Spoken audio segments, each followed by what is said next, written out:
Welcome back to another episode of Taxpayer Empowerment. I'm Jose Melendez with the Texas Public Policy Foundation. Today on the show, we have Council Member from San Antonio, Marc Whyte. Marc is one of the leading voices when it comes to defending taxpayers, looking after the pocketbooks. We're going to be discussing things such as tax reform, local government, affordability, the state legislature, and so much more. Marc, welcome to the show. Yeah, thanks for having me. Fantastic. So let's kick off there at the legislature. When we think about the legislature, it's the entity that people know is providing for tax relief, mostly session after session. But a lot of the big questions that come about from taxpayers is, well, where's that money going? Because my property tax bill keeps going up. And I think part of the disconnect there is that they think that the state sets the property taxes when we know that it's a lot of our local governments, right? It's your schools, school districts, your counties, your cities, and so on. Can you flesh out just what the disconnect there might be for taxpayers? Sure. Well, this is really relevant right now in San Antonio because there's been some on council that has suggested we need a property tax rate increase.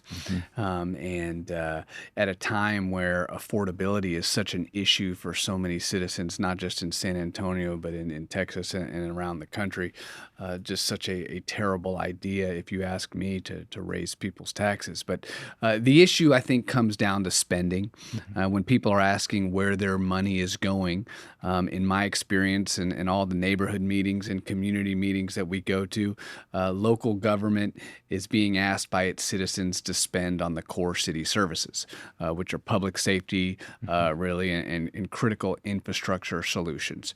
But our city government, I know in San Antonio, we stray from that far too often, and we're spending taxpayer dollars on a bunch of nice to haves, on programs that we have really no business being involved in. We spend money wastefully too. Recently, last year, we had an instance where we were spending on a Zumba or art program in our parks where 0 San Antonio residents actually attended some of these classes. So money's being spent in ways by cities across the state, I believe, that's either wasteful or moves away from what city governments should be doing. And I know that frustrates me and certainly a lot of taxpayers. So, want to touch on the Zumba aspect later in this conversation. Not the Zumba classes per se, but the wasteful spending that's going on at the local level. But before we head there, one of the noble things that I see that's happening at the local level, and we see this at the state level a lot, is the homestead exemptions that are happening at the state level, right? It's become one of the mechanisms that the state legislature then provides relief to taxpayers at the local level. But what a lot of people aren't aware of is that our local governments also have the ability to provide for a local homestead exemption. And so my question to you would be, should cities plainly have the authority to do that? And if so, can we expand upon that? Should we allow cities to give greater homestead exemptions at the local level? Yeah, well, I think any proposed legislation from Austin that can help minimize property taxes for citizens would be something definitely worth looking into. During my first term, we went ahead and we maximized the local homestead exemption for San Antonio residents, which did provide a little bit of relief for our citizens. But anything that can be done on the state level to expand upon that, I think is valuable because people are really being priced out of their homes, and a lot of it has to do with appraisal values. As we know, they continue to go up. It seems like every single year, and then people are paying more and more in property taxes, and that has a real effect on their bottom line and their day-to-day quality of life. When you're living paycheck to paycheck, because so much of your money is going towards these property taxes, it's tough. So let's talk about money. One of the biggest things that is incumbent on city council to do is a budget. And so when budget season comes around, talk to us about what are some of the spending pressures you feel when you're setting that budget, and maybe talk about what do cities need to do to exercise more discipline on that front? Yeah, well, cities need to identify core city services and stick to spending there. And I think you and I talked a year or two ago Mhm. about my initiative that we eventually got done with the city to move towards a zero-based budgeting model of city spending. Mhm. And we've since passed that, and we're sort of in this hybrid zero-based budgeting model that has resulted in some significant savings for San Antonio. We've been doing these comprehensive budget reviews where we've been able to cut out a lot of the wasteful or redundant spending. And really, again, it comes down to what is a core city service. And recently, the city, again, through this ZBB push that we've made, we hired an outside consulting group to help our city identify what are mandated uh, services that we have to provide by city charter or by city ordinance. What are the council's sort of priorities is the second bucket. And then third is sort of everything else, right? And so we need to focus our spending on what's mandated by the state and federal government and by city charter and by city ordinances and really keep the spending there. It's public safety, it's infrastructure. Once you start moving into spending on a bunch of nonprofits and outside organizations who may very well provide good services that help folks, but really stray from what a municipal government should be doing, that's where you get into trouble. The city of San Antonio spends around $25 million a year on these outside groups. Nice to haves, not really essential to what the city's doing, I would argue. So again, it's cutting out the waste, it's cutting out the redundancies, it's cutting out the nice to haves and focusing on what a municipal government should be doing, which again, I think for most people, it's public safety and it's infrastructure.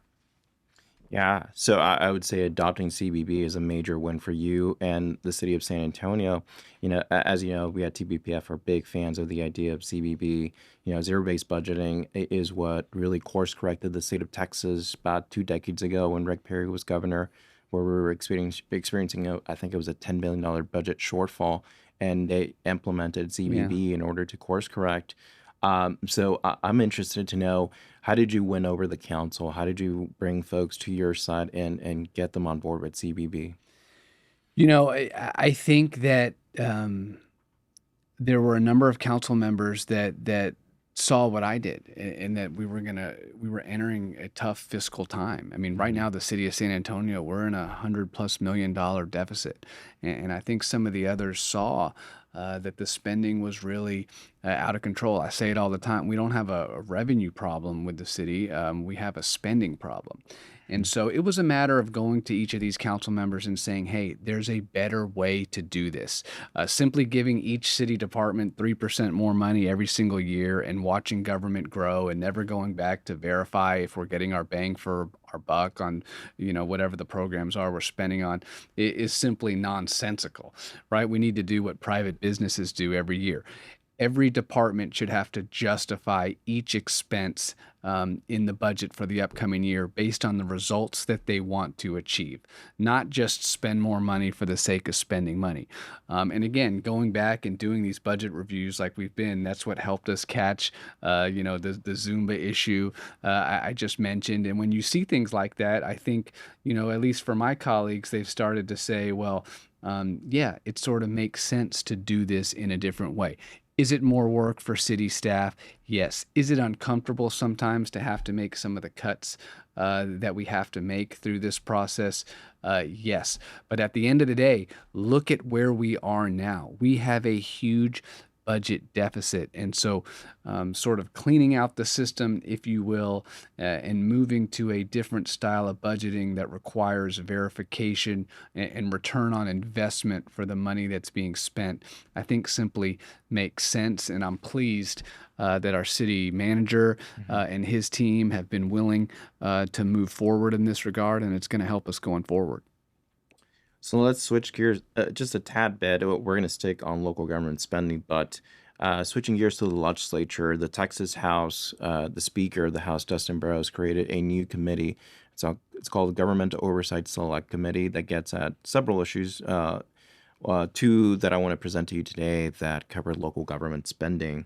And for the first one, allow me to read the interim charge. It says, study how local governments appropriate public funds to or otherwise contract with third-party consultants and non-governmental organizations for services, including those related to health and human services, public safety, and homelessness policies. What do you think we should all do in terms of providing more transparency for taxpayers? Because a lot of them may not know all the different contracts or all the different kind of spending that the city's engaging in. So it's a great question. One of the things I was just able to get past this year was a taxpayer impact statement.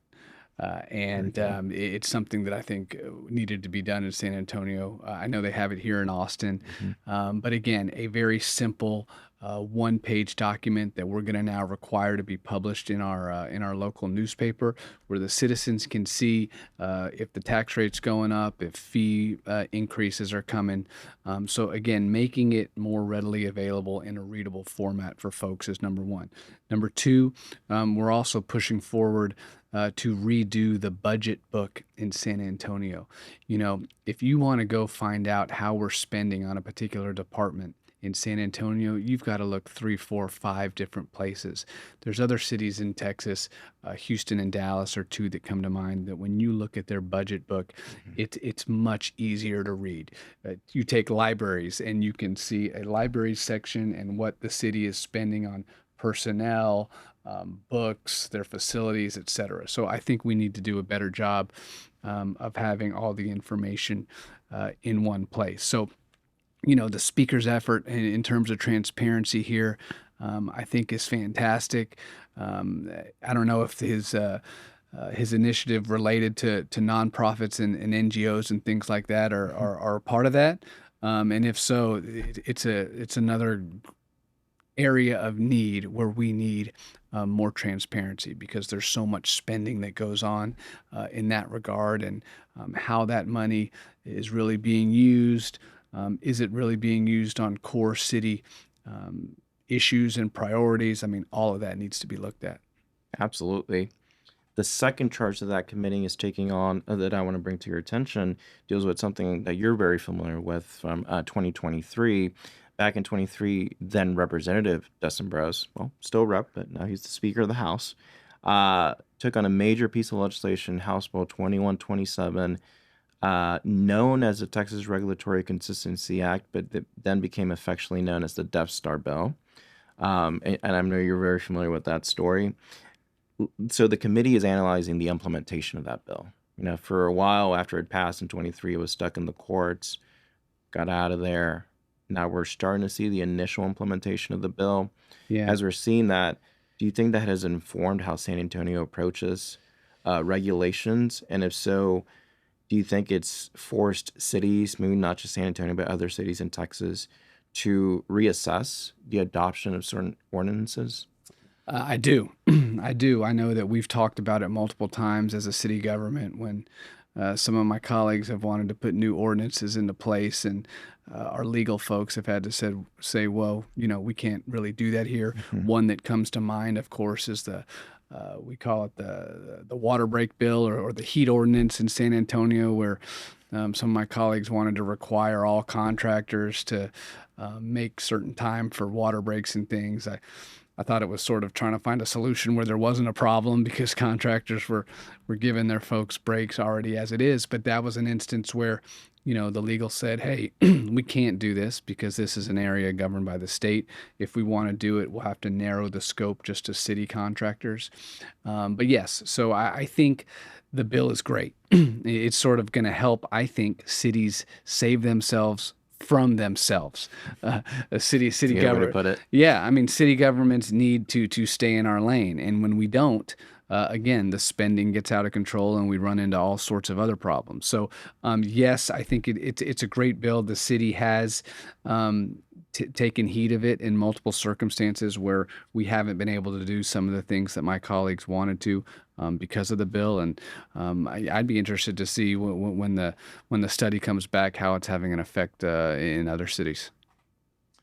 So as we wrap up the conversation, I want to talk about San Antonio. Obviously, big city. It's one of our major cities in Texas, and it continues to grow much like the state does, and it's experiencing quite a bit of growth.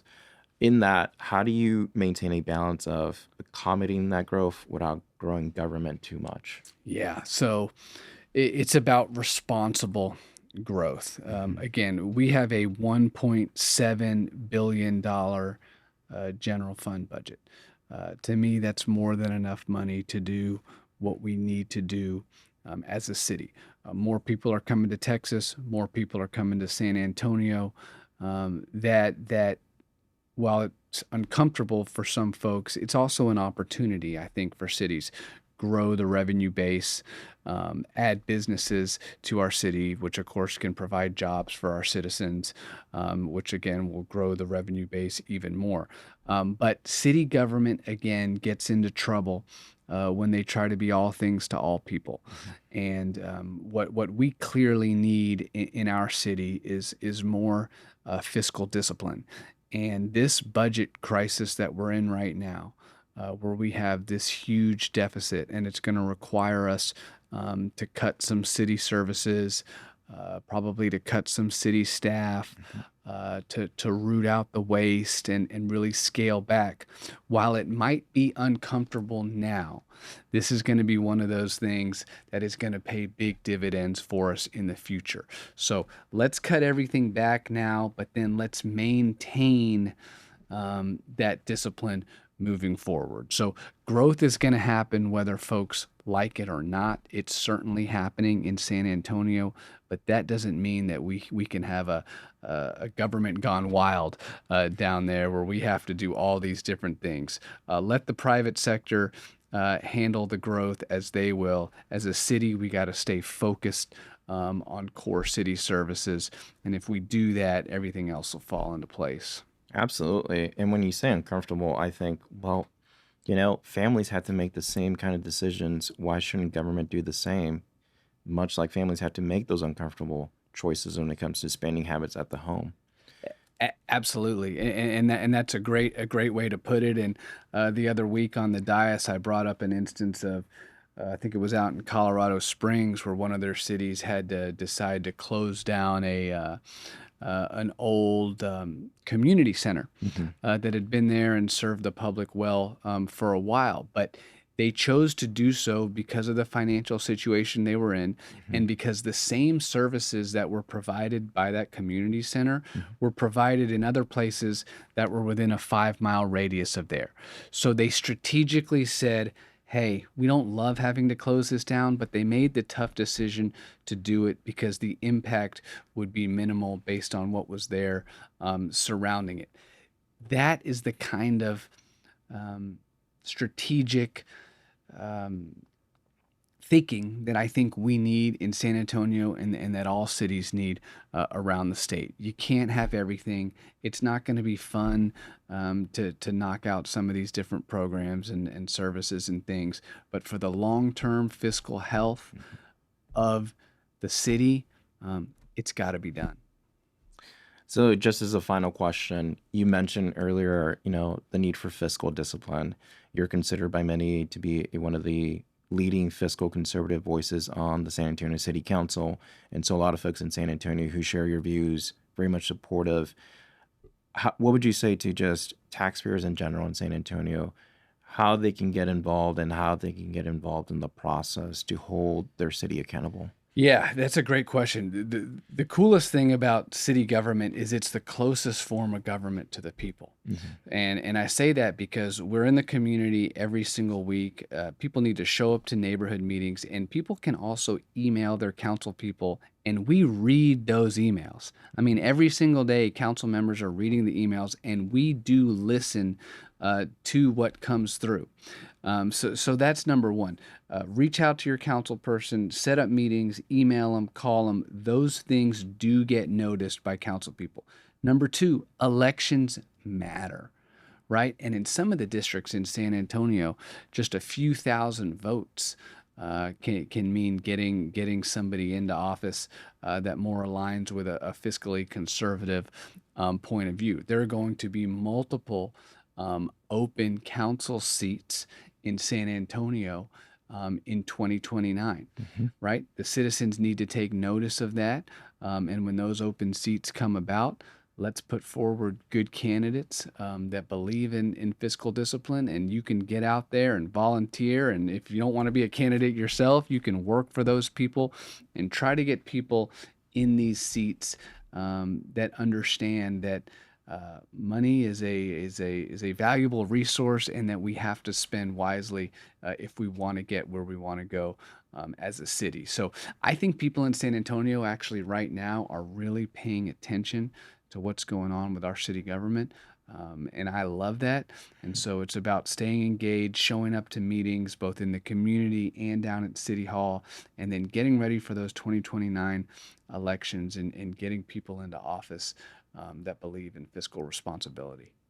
Well, Mark, thank you for being a taxpayer champion, and thank you for joining the show. Yeah, thanks for having me. That'll do it for this episode of Taxpayer Empowerment. I'm Jose Melendez, reminding you it's your government, your money, and your voice.